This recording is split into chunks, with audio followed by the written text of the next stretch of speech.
કેમ છો વિદ્યાર્થી મિત્રો? અભ્યાસના પ્લેટફોર્મ પર આપ સૌનું સ્વાગત છે.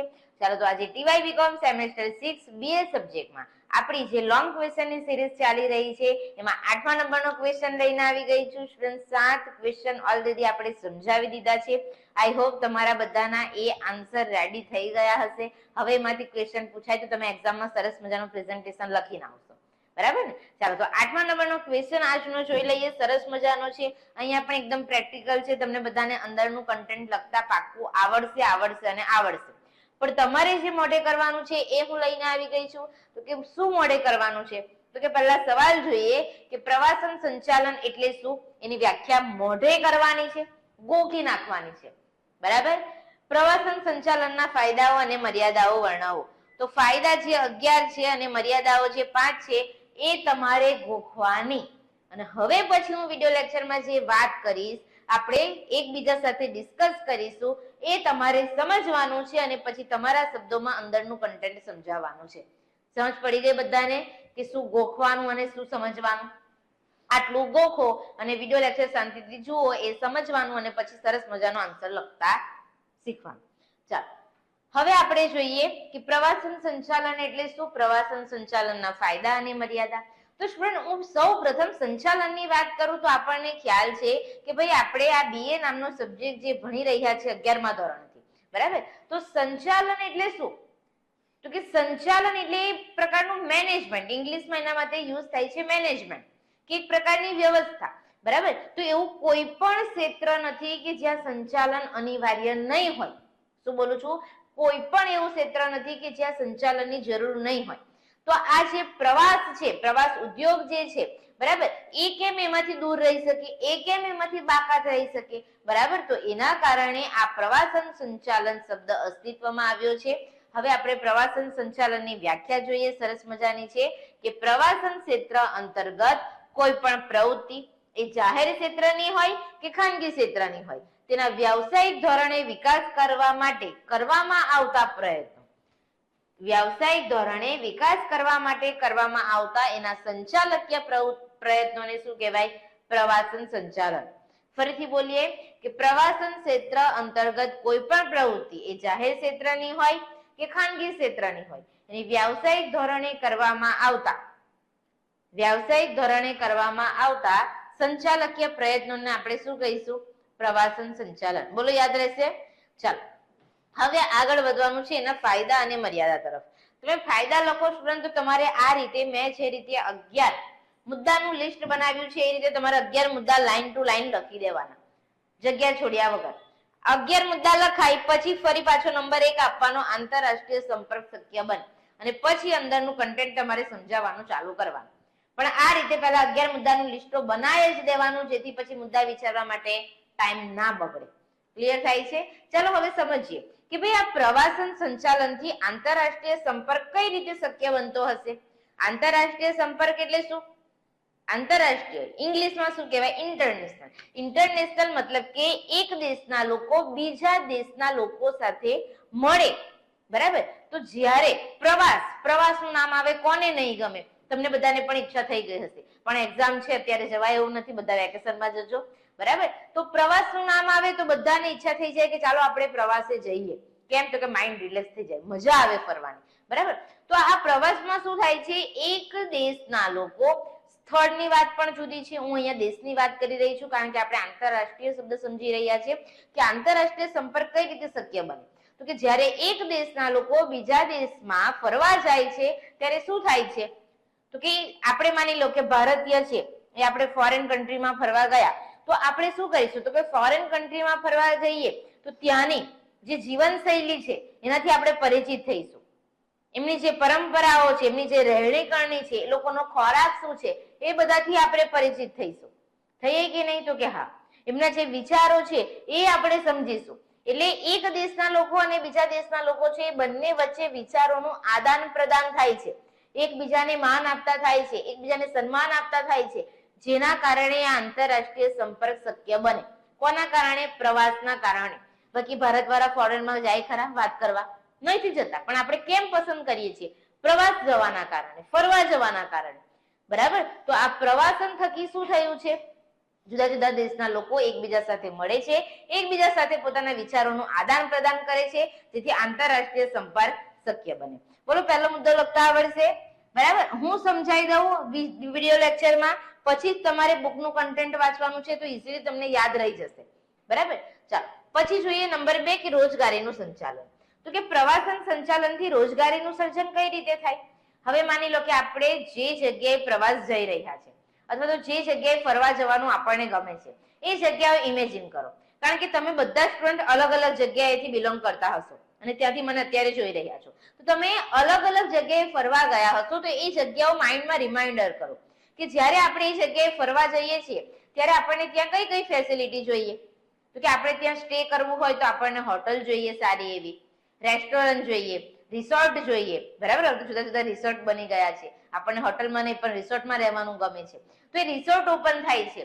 તો સ્ટુડન્ટ આ જેટલી પણ સુવિધાઓ હું બોલી રહી છું રહેવા માટેની, તો શું એ બનાવી દેશે પછી આપણે ડાયરેક્ટ ત્યાં જઈને રહીશું? તો કે ના, એમાં આપણને સારી એવી સુવિધાઓ આપવા માટે સ્ટાફની જરૂર પડશે, કર્મચારીઓની જરૂર પડશે.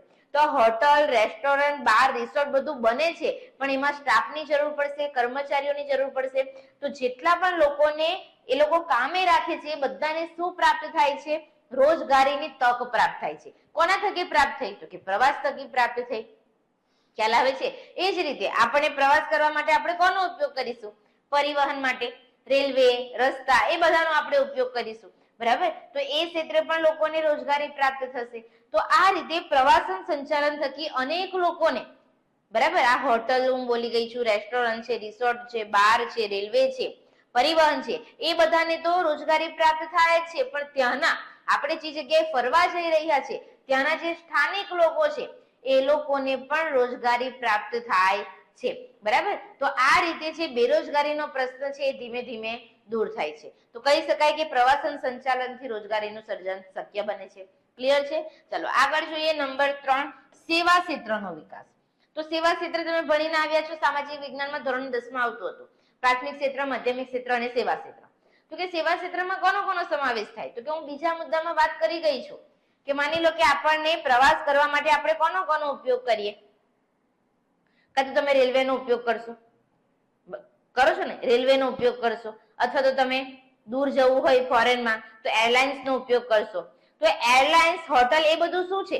એક પ્રકારની સેવા જ છે. બીજું રહેવા માટે આપણે હોટલનો ઉપયોગ કરીએ છીએ, એ પણ શું છે? એક પ્રકારની સેવા જ છે. બરાબર.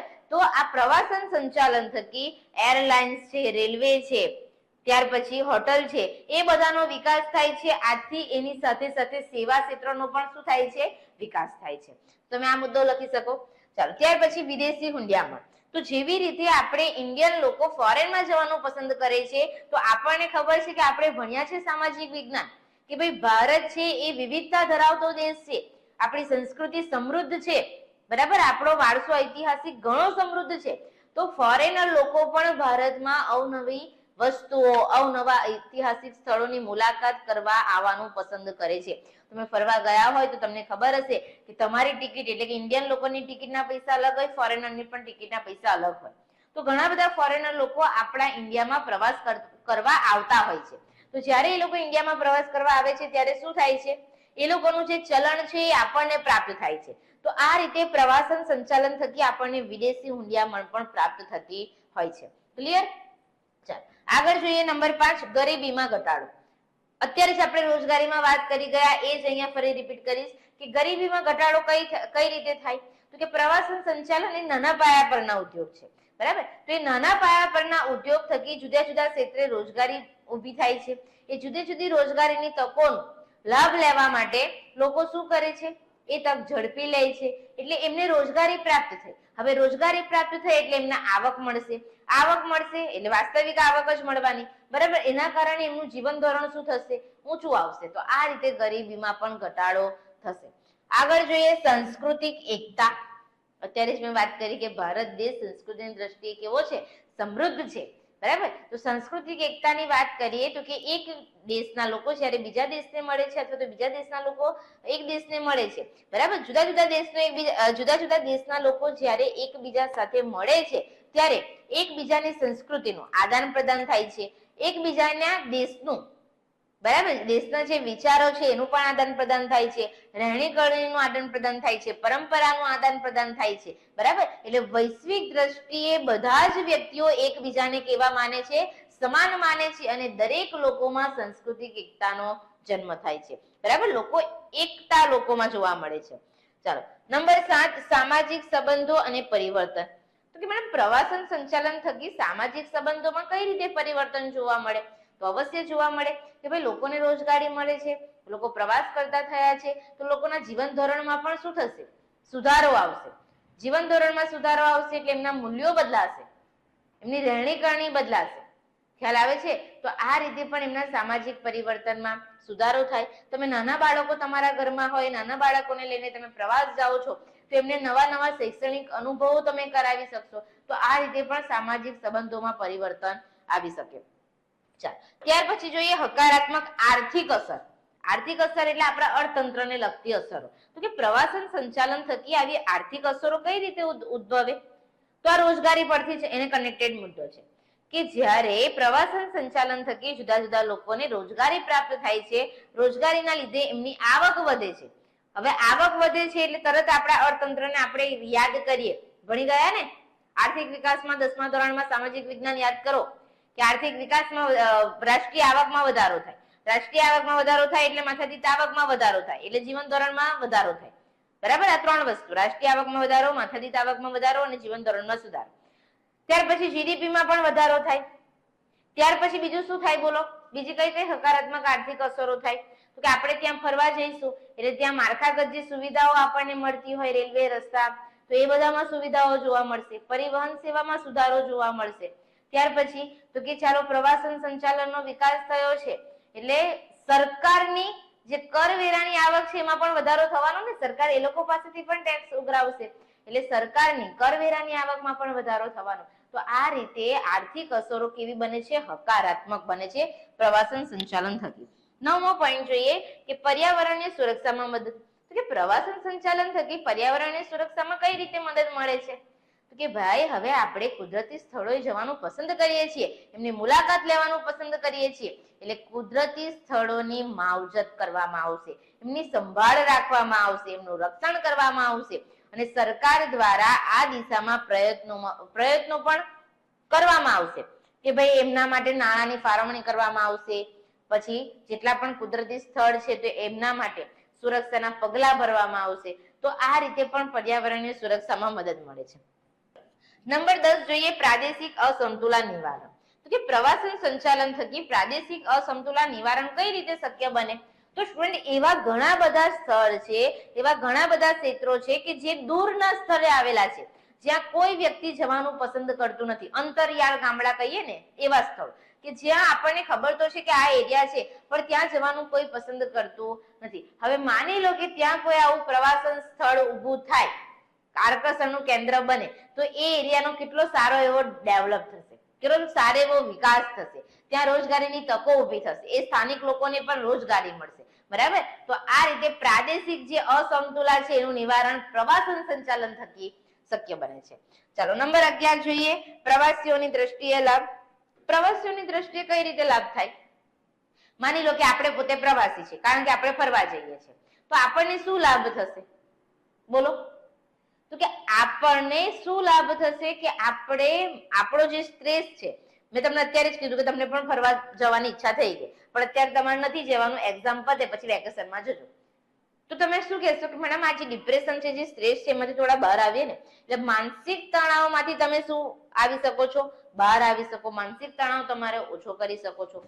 પછી તમને પોતાની જાત સાથે સમય વિતાવવાનો સમય મળે છે, પોતાના પરિવાર સાથે સમય વિતાવવાનો સમય મળે છે. બરાબર, ત્યાર પછી તમારા બાળકો નવા નવા અનુભવો કરે એ તમને અનુભવ થઈ શકે છે. તો આ રીતે ઘણા બધા તમારી પ્રવાસની દ્રષ્ટિએ પણ તમને લાભ થઈ શકે. બોલો, ફાયદામાં અંદરનું કન્ટેન્ટ લખતા આવડે કે નહીં? આવડે ને? એકદમ ઈઝી છે. આ સમજાવ્યા પછી હવે બુકનું કન્ટેન્ટ વાંચી જજો, તમને આરામથી યાદ રહી જશે. ચાલો, હવે મર્યાદા 5 એની જોવાની છે કે પ્રવાસન સંચાલન થકી કઈ કઈ એની મર્યાદા ઊભી થાય છે. પેલું કહેવાય ને, કોઈ પણ વસ્તુ હોય, આપણે જોઈએ છીએ કે કોઈ પણ વસ્તુ હોય એની પોઝિટિવ બાજુ પણ હોય, નેગેટિવ પણ હોય. પોઝિટિવ જોઈ લીધી 11 બાજુ, હવે નેગેટિવ થોડા પોઈન્ટ પણ છે જે જોઈએ. નંબર 1 છે કે નકારાત્મક આર્થિક અસર. હકારાત્મક જોઈ લીધી. હવે નકારાત્મક આર્થિક અસર કઈ કઈ થાય? માની લો કે જે જગ્યાએ એક્ઝામ્પલ તરીકે માઉન્ટ આબુની વાત કરીએ કે માઉન્ટ આબુની વાત કરીએ તો કે પ્રવાસન ક્ષેત્રે ઘણું જાણીતું સ્થળ છે જ્યાં લોકો ફરવા જવાનું પસંદ કરે છે. અથવા તો દમણની વાત કરીએ, બરાબર, સૌને બધાને મનગમતું સ્થળ એવું કહીએ તો ચાલે અત્યારે ટ્રેન્ડમાં. ચાલો, તો એવા જે સ્થળો છે તો ત્યાં શું થશે તો કે લોકો વધારે ફરવા આવવાનું પસંદ કરે, એટલે ત્યાંના જે ભાવ છે, જે વસ્તુઓ છે, સ્થાનિક વસ્તુઓ, એના ભાવ કેવા થઈ જશે? વધી જશે. એટલે વસ્તુઓ, ચીજ વસ્તુઓ કેવી બની? મોંઘી બની. હવે આપણને તો ત્યાં ફરવા જઈએ છીએ, આપણે લઈએ છીએ, આપણી વાત અલગ છે, પણ ત્યાંના જે રહેનારા લોકો છે, દમણમાં જે રહેનારા લોકો છે, માઉન્ટ આબુમાં જે રહેનારા લોકો છે, એ સ્થાનિક વસ્તુનો ઉપયોગ કરતા હશે તો એમના માટે તો મોંઘી જ કહેવાય ને. એમના માટે તો ખર્ચ શું થવાનો? વધી જવાનો. તો આ રીતે પણ નકારાત્મક આર્થિક અસર જોવા મળે. ખ્યાલ આવે છે? બરાબર. આપણને ખ્યાલ છે કે જનરલી આપણે હોટલમાં રહેવું હોય તો કેટલું રેન્ટ હોય, પણ આવી જગ્યાએ તમે જજો, ઘણું બધું રેન્ટ આપણી પાસેથી લેતા હોય છે અને આપણે આપવું પણ પડે છે, બરાબર. તો એ પણ નકારાત્મક આર્થિક અસર થઈ કે જે આવકનો ભાગ છે એ મોટી હોટલ જે છે એના ભાગે જ જાય છે, જે સ્થાનિક લોકો છે એમને આવક મળતી નથી. બીજી રીતે વાત કરીએ તો મોસમની રીતે વાત કરીએ તો કે અમુક મોસમ પૂરતી જ લોકો ત્યાં ફરવા જવાનું પસંદ કરે તો ત્યાંના સ્થાનિક લોકોને ઋતુ સમય પૂરતી જ રોજગારી મળે, બાકીના સમય પૂરતું એ લોકોએ શું રહેવું પડે? બેરોજગાર રહેવું પડે. તો ત્યાર પછી આપણે બીજું જોવા જોઈએ કે બીજી નકારાત્મક આર્થિક અસર શું? તો કે ઘણા બધા પ્રવાસન સ્થળોનો વિકાસ થવાથી સરકાર દ્વારા પાણી છે, વીજળી છે, રેલવે છે, રસ્તા છે, એ પાછળ પણ શું કરવું પડશે? વધારે પડતો ખર્ચ કરવો પડશે, જેથી આવક એમની ઘટશે, ખર્ચ એમનો વધી જશે. ચાલો, પછી જોઈએ નંબર 2, પર્યાવરણીય સમસ્યાઓ. તો જેવી રીતે પર્યાવરણની સુરક્ષામાં મદદ તો મળે છે, પણ આપણને ખબર છે કે આપણે કોઈ પણ જગ્યાએ ફરવા જઈએ તો શું કરીએ? એનું રક્ષણ સંવર્ધન કરીએ તો કે આપણે તો ફરવા ગયા છે એટલે આપણને ઈચ્છા થાય તેમ આપણે કરીએ. પ્રદૂષણ કરીએ, પાણીનું પ્રદૂષણ કરીએ, અવાજનું પ્રદૂષણ કરીએ, વાયુનું પ્રદૂષણ કરીએ, દરેક બાબતનું આપણે પ્રદૂષણ કરી રહ્યા છીએ. આ મોટામાં મોટી સમસ્યા છે. પાણીની સમસ્યાઓ ઉદ્ભવે, પ્રવાસન સંચાલન થકી પાણીની સમસ્યાઓ ઉદ્ભવે. ત્યાર પછી વાત કરીએ તો ખુલ્લી મેદાનની જગ્યા હોય, બરાબર, ત્યાં આપણે હોટલો ઊભી કરી દઈએ એટલે ખુલ્લી જગ્યાનો અભાવ થઈ ગયો. ત્યાર પછી કૃષિ ક્ષેત્રે જગ્યા તમારી કેવી થઈ જાય? ઓછી થઈ જાય, કારણ કે એ કૃષિ જેટલા પણ ખેતર છે, બરાબર, એ બધા વેચીને શું કરવામાં આવે? ત્યાં મોટા હોટલ છે, રિસોર્ટ છે, એ બધું બનાવવામાં આવે, બરાબર. તો એનો પણ અપૂરતો વિકાસ થાય. ત્યાર પછી નંબર 3 જોઈએ, નકારાત્મક સામાજિક અને સાંસ્કૃતિક અસર. નકારાત્મક સામાજિક અસર કેવી? તો કે આજે આપણે ફરવા જઈએ છીએ તો જ્યારે પણ આપણે કોઈ મંદિરે જઈએ છીએ તો આપણે એવું નથી બોલતા કે યાત્રાએ જઈએ છીએ, આપણે એવું બોલીએ છીએ કે ફરવા જઈએ છીએ. અને આ ફરવા શબ્દ પણ હું એટલા માટે બહાર મૂકું છું કારણ કે એનાથી આજે અનેક પ્રકારની સમાજમાં ગેરરીતિઓ જોવા મળે છે. ગેરરીતિઓ મતલબ કે આપણે આપણા નૈતિક મૂલ્યો જે છે એ નૈતિક મૂલ્યો આજે આપણે ભૂલવી રહ્યા છીએ. કોઈ પણ જગ્યાએ જઈએ છીએ તો રસ્તામાં, હોટલમાં જ્યાં આપણે સ્ટે કરીએ છીએ ત્યાં આપણને દારૂનું સેવન કરતા લોકો જોવા મળે અને પછી તમે મંદિરો જાઓ, કેટલું યોગ્ય કહેવાય? તમે દારૂનું સેવન કર્યા બાદ 2 દિવસ પછી પણ મંદિરે જાઓ એનો કોઈ મતલબ નથી, તમારી યાત્રા કોઈ ભોગે સફળ થવાની નથી, બરાબર. આ દારૂનું સેવન કરતા જોવા મળે. ત્યાર પછી ભેગા થઈને ફેમિલી ભેગી થઈ હોય તો તમને પત્તા રમતા મતલબ કે જુગાર રમતા જોવા મળે, ગુનાખોરી જોવા મળે, સ્મગલિંગ પ્રવૃત્તિઓ જોવા મળે. તો આ બધી શું છે? નકારાત્મક સામાજિક પ્રવૃત્તિઓ છે, તો એ પણ જોવા મળે છે. નંબર 4, જડતા અને સંચાલનમાં મુશ્કેલી. તો કે પ્રવાસન સંચાલન છે, બરાબર, એ સરળ પ્રક્રિયા નથી, જડ છે. એનું સંચાલન, એનું મેનેજમેન્ટ કરવું કેવું છે? મુશ્કેલ છે. કેમ મેડમ? એ તો એકદમ ઈઝી ના હોય.